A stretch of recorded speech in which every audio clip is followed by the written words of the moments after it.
কোন বাবা কোন ইসলাম দিয়েছে? ইয়ানি বাবা, শানি বাবা, কেল্লা বাবা, ফাতে বাবা, ও ইসলাম পালন করছে। জোতা দিয়ে পিটানো দরকার এই যে যারা আল্লাহর নামের সাথে অন্য নামের জিকির বের করছে।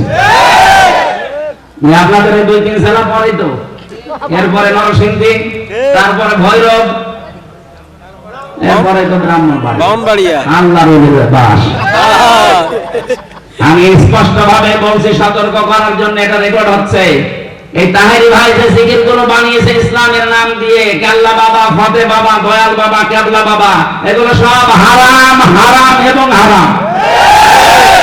এরকম জিকির যারা করবে তাদের শাস্তি হবে ডবল, একটা না। সূরা ফুরকান 68 নম্বর আয়াত, ওয়াল্লাযীনা লা ইয়াদউনা মা'আল্লাহি ইলাহান আখার, যারা আল্লাহকে ডাকে কিন্তু পাশাপাশি অন্য কাউকেও ডাকে, তাদের শাস্তি হবে ডবল। তার কাছে আপনি ন্যায় বিচার চাবেন। আমাদের যে উকিল থাকতো পুতুল, ওর কথা কেউ শোনে না। জুলুমের চাইতে বড় দৃষ্টান্ত পৃথিবীতে আমি আজও পাইনি, যা পেয়েছি নিজে। এই জন্যই তো অসুস্থ করে ফেলেছি, আমারে জীবনটা আমার শেষ করে দিয়েছে। 3টা বছরে ফাঁসির কন্ডেম সেলের ভেতরে রেখে রেখে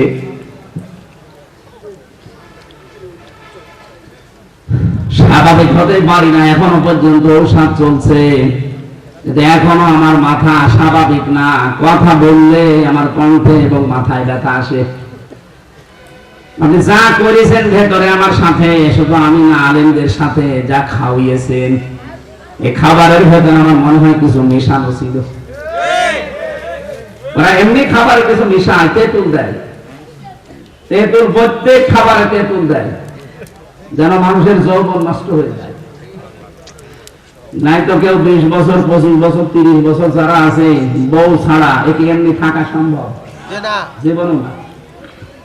অনেকে বলতে পারে যারা বিভিন্ন দেশে যায়, বিদেশে, তারা থাকে কি করে? আরে ভাই, আপনি জানেন, আমি যতগুলো দেশ ভ্রমণ করেছি, অনেকগুলো দেশে যে একজন পড়ে আছে আজ 20 বছর, 22 বছর, বাড়ি আসে না। কি আপনি বাড়ি যান না? বাড়ি যাই কি করবো? এখানে আল্লাহ সব মিলিয়ে দিয়েছে। বরিশালের এক ভাইকে পেয়েছিলাম মদিনায়, জিজ্ঞাসা করলাম কত বছর আছেন? 18 বছর। কি বাড়ি যান না কেন? বিয়ে করে রেখে এসেছি, একটা ছেলে জন্ম দিয়ে, এই চলছে, বাড়ি আমার যাওয়া লাগে না।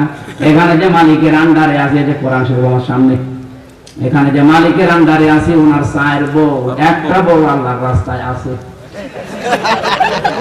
এইরকম করে তারা থাকে, বিভিন্ন কায়দা কৌশলে, আরো বিভিন্ন মাসলা মাসাইল গেইতে। জেলখানায় তো কোনো মাসলা নেই, কারণ সবই ওখানে পুরুষ মানুষ। এটা বলছে না? বলেন, একটা যুবক মানুষ 25 বছর, 30 বছরে ঢুকতেছে, বের হচ্ছে 70 বছরে। যার শাবক যুবকদের 30 বছর জেল খাটা লাগে, সে কি করে থাকবে? এই যে এই বাংলাদেশের জেলা নরসিংদী, যে জল্লাদ পেয়েছিলাম, শাহজাহান জল্লাদ, 30 বছর পরে বের হইল না। এমনি এমনি ওখানে থাকা যায়? আমরা তো দেখেছি, জিজ্ঞাসা করেছি যারা রান্না করে, প্রতিটি খাবারে কম বেশি এমন কিছু দেওয়া হয়, বিশেষ করে তেঁতুলটা, এটা দেওয়াই হয় ডালের ভেতরে। মানুষের যৌবন যেন দাবন করে থাকে, যৌবন যেন উতলিয়ে না ওঠে। আমাদের শরীরটা ওরা নষ্ট করে দিচ্ছে। আমার ডায়াবেটিস 19, অথচ ডায়াবেটিস আমার শরীরে কিচ্ছু ছিল না। এই টেনশনে খাওয়া দাওয়া উল্টা পাল্টা দিয়ে, খাবারের ভেতরে কি উল্টা পাল্টা খাবার খাওয়িয়ে আমার শরীরটাই নষ্ট করে দিয়েছে। কিচ্ছু জানতাম না। আমার ধরলো বাড়ি থেকে, আর পরের দিন পেপারে দিল না, ওনারা কুষ্টিয়ার চোরহাট থেকে নিয়ে এসেছে। এই যে শুরু হয়েছে মিথ্যা, বের হওয়া পর্যন্ত পুরাটা মিথ্যার উপরে। কি অহংকার ছিল তাদের, টিটকারি দিত। 15 বছরে যারা প্রকাশ্য অন্যায়, অত্যাচার, জুলুম দেখার পরেও যে বিভিন্ন পীর সাহেব গুলো, বিভিন্ন ইমাম গুলো, খতিব গুলো, বড় বড় ওয়াইজিন গুলো কথা বলে নাই, এদের ইমান নেই, এগুলো বেঈমান। কারণ জালিকা আযাফুল ঈমান, ইসমে তাফসীল, এটা ইমানের সর্বনিম্ন স্তর। একটা মানুষকে বিনা কারণে বাড়ি থেকে ধরে নিয়ে যাচ্ছে, বিনা কারণে বাড়ি থেকে ধরে নিয়ে মিথ্যা মামলা দিয়ে, মিথ্যা সাক্ষী দিয়ে বছরের পর বছর তার ছেলে রেখে জীবনটা নষ্ট করে দিচ্ছে।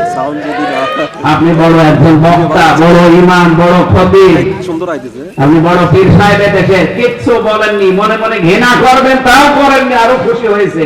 আল্লাহর কসম আপনার ইমান নেই। কথা বলেন। 48,000 পীর একবারে যদি রাজপথে নেমে বলতো যে একটা আলেমকে যেন না ধরা হয়, এদেশের এমনিতে আলেম নির্যাতন বন্ধ হয়ে যেত। কোন পীর রাজপথে নেমেছে? একটা পীরকে দেখা যে দুই একটা নামে তাদেরকে উল্টা পাল্টা জিনিস দিয়ে আরো ভেতরে ঢুকিয়ে নামবে। আমরা যদি 48,000 একবারে নামতাম, কেউ সাহস পেত না। এখন এই সমস্ত পীর সাহেব বিশাল বিশাল দরবার খুলে বসে আছেন, যারা বড় বড় মসজিদের খতিব, ধানমন্ডি, বাড়ি ভাড়া, বনানী, এক একজনের বেতন 3 লাখ, 5 লাখ, 10 লাখ করে। এদের ইমানই নেই। আমি গ্যারান্টি দিচ্ছি না, রাসূলের হাদিস বুখারী শরীফের এটা, যে অন্যায় দেখার পরে যারা হাত দিয়ে বাধা দেয় না, এটা যদি না থাকে দেবেন না। মুখ দিয়ে যারা বলে না, এটা যদি না থাকে বলবেন না। অন্তরও আপনার ঘৃণা নেই, আর আপনি আনন্দ পেতে, এরকম আনন্দ পাওয়া আলেম দেখে ছিল না, কবির ছিল না, এরকম পীর ছিল না। এদের ইমানই নেই। এরা বড় আলেম বড় পীর হয় কি করে বলেন? যারাই বলতো তারা মামুনুল হকের মতো জেলে যেত। কথা বললে ওদের সমস্যা। এই জন্যই তো আমাদেরকে 15 বছর, হ্যাঁ বলতে পারে না, তাহলে বলেননি কথা। আরে ভাই কথা তো বলেছি, তো না বলার মতো। এতদিন যে বেঁচে আছি পাগলের মতো। বাদশা হাজ্জাজ বিন ইউসুফ এই লোকটা জালেম ছিল। মন্ত্রী পরিষদ এসে বলছে, বাদশা আপনার জন্য তো রাস্তায় বের হওয়া যায় না, মানুষ তো গালি দেয় আপনাকে জালেম বলে। গালি কে দেয় দেখেন, আমি দেখছি। ছদ্মবেশ নিয়ে বাইরে গেছে, একটা গ্রাম্য লোকের সাথে দেখা, ডাক দিয়ে বলছে, এই বেটা বাদশা হাজ্জাজ বিন ইউসুফ লোকটা কেমন? তো জানেন এই বলেছে জালেম, ওর মেজাজ গেছে আরো খারাপ। বলছে বেটা আমার চিনো? না আমি সে হাজ্জাজ। চিন্তা করছে আমার তো মাথা থাকবে না। আমি যার সামনে যা বললাম এটা মাথা থাকার কথা না।